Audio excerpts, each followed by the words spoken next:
Manners maketh man. This is the Broforce Squad, fresh out of Kingsman, the Golden Circle.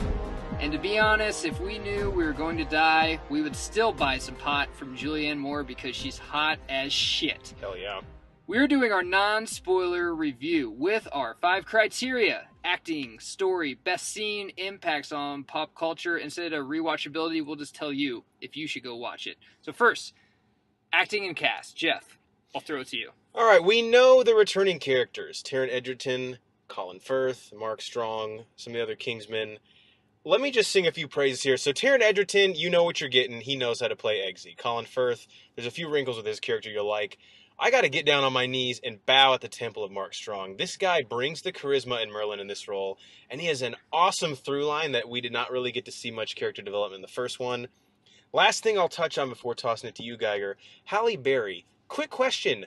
At what age is she going to not be hot anymore? Because it's not going to happen. She's a robot.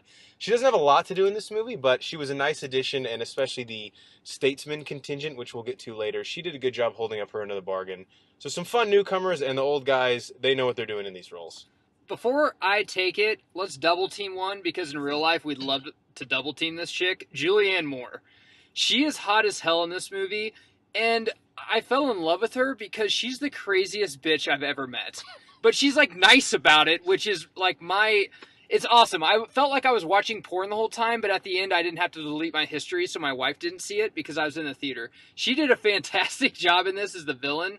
Got the taste of Samuel L. Jackson out of my mouth from the first one. You mean Samuel L. Jackson? Yeah, sorry, I said it wrong. Channing Tatum's in this. I'm gonna call Jared Leto on it, guys. He's not in it very much, but the scenes he's great. Again, Jeff Bridges. To compare Jeff Bridges to somebody, he's a third-generation cowboy. So the Dallas Cowboys have a lot of 88s. They got Drew Pearson, Michael Irvin, and now Des Bryant. In real life, we got 3 cowboys as well. John Wayne, Clint Eastwood, and our cowboy in our generation right now is Jeff Bridges. He is fantastic as any fucking Western cowboy that he plays, and he's the leader of the Statesmen in Kentucky. Another guy I'm going to call out, it's a spot role, he plays himself, but Elton John is hilarious in this. He has some scene-stealing moments, for sure. Coming from a classic rock fan, I love Elton John, and he plays himself, and I never knew he could be this funny. I mean, our theater loved him, dude. Our theater was going insane every time he was on the screen. I was laughing every time he was on the screen. From classic rock 70s Idol to singing Lion King to this, he has come full circle for sure. So, for story. All right, so we're not going to spoil the movie for you, obviously, but the story... So it's interesting. So the villain in this has a similar trope to Samuel L. Jackson's Valentine in the first one. And one thing Matthew Vaughn does in these movies really well is they give us a really eccentric villain, and they try to avoid... I don't want to say the trope or the stereotype of classic comic book or graphic novel villains, but they try and give us something we've never seen before in a villain in terms of how they act or their motives. That is accomplished again. There are stakes in this movie that you feel. The plot does a great job of incorporating both the first movie and the Statesman, and Geiger, I'll let you touch on that a little bit if you want, but again, not a completely different story from the first one. It feels like a sequel in a lot of different ways, but there's also a lot of new infusion of both characters and story elements that make it fucking cool to go see and not like a retread of the first one. Yeah, so it's taken off the sequel, but it's almost Marvel-esque how it connects to the first one. Two-sided coin, first going on Kingsman. Like on the trailer, they get wiped out, and they have to outsource to basically find the enemy that's trying to kill them all. So they go to the U.S., more in particular, they go to Kentucky, which takes place, if you go to our bro back on the first Kingsman, a lot of our best scenes was that church scene that took place in Kentucky. That plays a bigger role than you'll ever imagine, because that's where the Statesmen are located. The other side of that coin is Julianne Moore. Drug lord.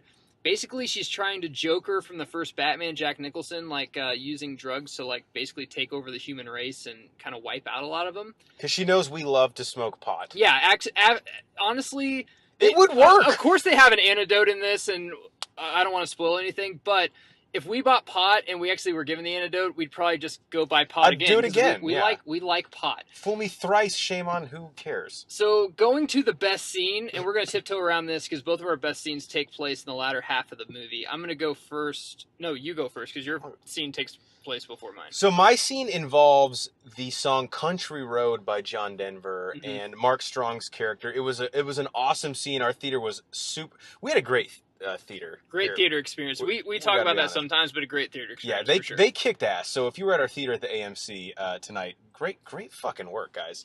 My scene involves Mark Strong and the song "Country Road" by John Denver. Second best country road inclusion in a movie. The first one is, of course, Dumb and Dumber in the offhanded joke. Yeah. This one was a little more powerful, and it felt really cool. All the characters kind of had an involvement with Country Road, and it sort of tied the Statesman and the Kingsman together. So that was my favorite scene. And after you see the movie, tweet at us at Bro4Squad and let me know what you thought of that scene or what your best scene was. Because that one, to me, I thought it was going to be the opening scene of this movie, but once I saw that scene, I was like, no, that's it. That one wins my best scene. What do you have? So our boy Brian Banner would love the score in this, and he's our score guy. However, I'm the guy that after I see a movie, if it makes me download a song to Spotify and I play that first when I go to the gym, I think that's my best scene. And it takes place in the third act, and it's Elton John's Saturday Night's All Right for Fightin', and it's a huge fucking fight scene. Because the whole time I saw Elton John, I'm like, man, I want some Elton John music. I want some fucking Crocodile Rock or something in this motherfucker. And they give you Saturday Night's All Right for Fightin', and I don't know if it's the best fight scene. The first scene, damn it, we don't have our bell. Doesn't have to be the best scene, but it has to set a tone. Ding, ding, ding. And it did, for sure. But I'm still going to pick this one. So going straight to impacts on pop culture, I'll take this one. It sets up for a sequel, but don't stay in your seats. There's nothing at the end. But I think they're going to make, definitely 3, maybe 4 or 5 of these. I'm not really sure, but they're going to make another one. Yeah, sure. I would like to see even a Statesman spinoff. I know that kind of gets away from the spirit of what this is because it is the Kingsman. It's sort of the MI6, but if it was a little more edgy and still covert. One thing that I thought was really interesting is they introduce the Statesman element of it, but I know a lot of people were kind of worried, is this now going to shift to like a United States or an American franchise, kind of like our version of James Bond? Don't worry about that at all, because this knows its characters, it knows its core relationships, and it stays true to that. I think we will get a third one. It'll be interesting how it sort of walks those two lines, is what I'm kind of excited to see. So our 5th criteria is rewatchability, but since it's non-spoilers, we're going to drop the and just do watchability. It's Wednesday. We saw this. We're kind of big dicks now. We got free movie tickets for being kind of certified critics. So just regular guys. Yeah, don't treat us any different, but please subscribe to us. But don't touch us. We still need fucking money. But should you go see this, guys, if you listen to our Broback, you know I fucking slammed the first one. And it was because it's really British and it's really spy-y, and I hate James Bond British spy movies. Now, there's a lot of people that love them, and to each their own. I love DC movies, and some people hate them. Everyone has their own thing. But I love this movie, so take it for that what it is. And it's basically because they do the Kentucky aspect, they do the Statesman aspect. It's more kind of westernized for me, and it hit a little more home for me. Now, this movie is kind of like the AFC South. Someone's going to have to win that division. This being September, there's not much other movies to see. So if you're looking for a movie to take definitely your wife to, your bros to, go see this film. If this was in July, I probably wouldn't see this. But to leave you before I throw it to Jeff, if you like Deadpool, I would go see this because it's really fucking raunchy. We didn't even talk about some scenes because of spoiler S that Julianne Moore does some people. She fucks some people up in this movie. It's not a joke. And it's really funny. I laughed probably about 5, 6, 7 times, which is pretty damn good for that's more than I laugh in some of the comedies that we've seen lately. So, watchability for you.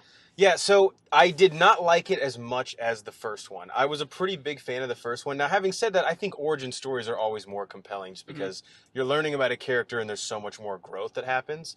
But Matthew Vaughn does an awesome job of this one. First off, the budget was higher, and Matthew Vaughn put it all towards the cinematography, which I loved.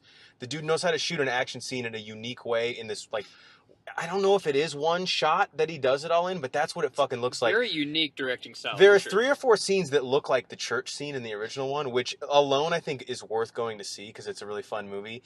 And Geiger, I know you said this before. I think this movie was about 15, 20 minutes too long for me. Yeah. But like Geiger said, there's not a good movie, or at least a blockbuster type movie like this, because we have some good horror movies coming out now and a few weeks ago.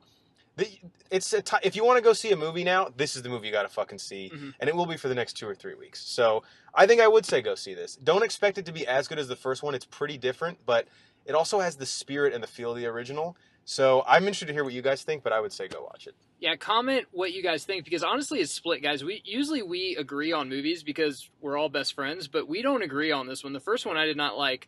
Banner and Hornacek loved the first one, but the second one I really dug. Like, I fucking thought it was a really good movie, and they just thought, it was pretty good, not as good as the first one. So go make your own opinion. Go see this movie. It's the only fucking good movie in theaters right now.